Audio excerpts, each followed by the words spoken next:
అందరికీ నమస్కారం అండి. డియర్ పేరెంట్స్ అండ్ స్టూడెంట్స్, ఈ రోజుతోటి జేఈ మెయిన్స్ ఏప్రిల్ సెషన్ కూడా కంప్లీట్ అయిపోయింది. మనందరికీ తెలుసు, ఈసారి సెకండ్ సెషన్ ఏదైతే ఉందో ఇది బీఈ బీటెక్కి సంబంధించి 9 షిఫ్ట్స్లో జరిగాయి.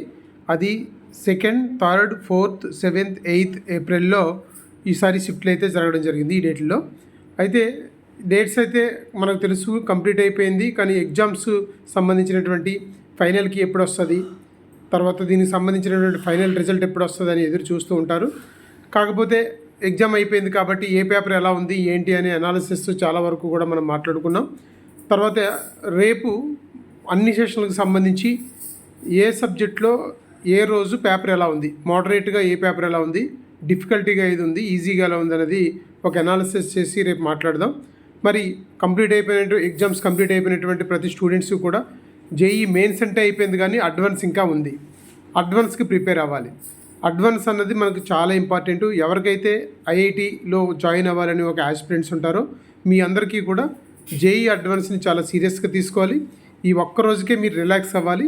రేపటి నుంచి మరలా జేఈ అడ్వాన్స్కి అయితే మీరు మరలా స్టార్ట్ చేయాలి. ప్రిపరేషన్ జేఈ అడ్వాన్స్కి అన్నది పర్టికులర్గా కొన్ని చాప్టర్స్ ప్రిపేర్ అయితే చాలా వరకు మంచి స్కోర్ సాధించవచ్చు అనేది లాస్ట్ 2 years నుంచి అందరూ చెప్తున్నమాట.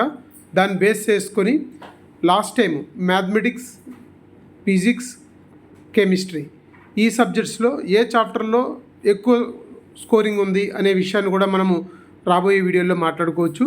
కాబట్టి దీనికి సంబంధించినటువంటి ఆన్సర్కి కూడా మనకి 14th ఏప్రిల్ నైట్ కానీ 15th మార్నింగ్ కానీ రావచ్చు అని అంటున్నారు. ఏదైతే మనకి ఈ సెకండ్ సెషన్కి సంబంధించి ఆన్సర్కి 14th ఏప్రిల్ నైట్ అయినా రావచ్చు, లేదా 15th మార్నింగ్ అయినా సరే మనకి ఆన్సర్కి రావచ్చు. ఇది ప్రొవిజనల్ ఆన్సర్కి. దీని తర్వాత మళ్ళీ మనం కొన్ని ఛాలెంజెస్ చేసుకోవడానికి, అంటే కీ మీద ఛాలెంజ్కి వెళ్ళడానికి ఒక 2 days ఇస్తాడు. తర్వాత ఫైనల్ కీ అనేది ఒకటి ఇస్తాడు, రిజల్ట్ తర్వాత ఇస్తాడు. ఈ ప్రాసెస్ అంతా కూడా అప్ టు 18th లోపల కంప్లీట్ అవ్వచ్చు అని అందరూ చెప్తున్నారు. కాబట్టి మనం అప్ టు 14th, 15th వరకు వెయిట్ చేస్తే మనకి ప్రొవిజనల్ కీ వస్తుంది. దానికి సంబంధించి 14th to 16th నాకు తెలిసి 2 to 3 days లేదా 2.5 days వాడిచ్చిన కీ మీద మనం ఛాలెంజెస్ చేయడానికి, ఎవరికైనా వాడిచ్చిన కీ రాంగ్ అని మీకు అనిపిస్తే మనం ఛాలెంజెస్కి వెళ్ళచ్చు. దానికి కూడా 2-3 days ఉంటుంది. అది ప్రతి స్టూడెంట్ దృష్టి పెట్టాల్సిన అవసరం లేదు. కార్పొరేట్ కాలేజెస్ వాళ్ళకి ఇది ఒక వింగ్ ఉంటుంది. వాళ్ళు 2-3 లెక్చరర్స్ దీని మీద వర్క్ చేస్తారు. కాబట్టి మనం జేఈ అడ్వాన్స్ మీదే దృష్టి పెడితే సరిపోద్ది. ఓన్లీ జస్ట్ మీకు ఇన్ఫర్మేషన్ కోసమే ఎప్పుడు మనకి ప్రొవిజనల్ కీ వస్తుంది, ఎప్పుడు మనము కీ ఛాలెంజెస్ ఉండొచ్చు అనే విషయాన్ని మీకు చెప్పాలనే విషయంతో ఇక్కడ డేట్స్ అయితే మెన్షన్ చేస్తున్నాను. ఇంకా ఫైనల్గా 18th ఏప్రిల్ రిజల్ట్ ఉండొచ్చు అని అందరూ అంటున్నారు. 18th నైట్ మ్యాక్సిమం మనకి ఫైనల్ రిజల్ట్ రావచ్చు.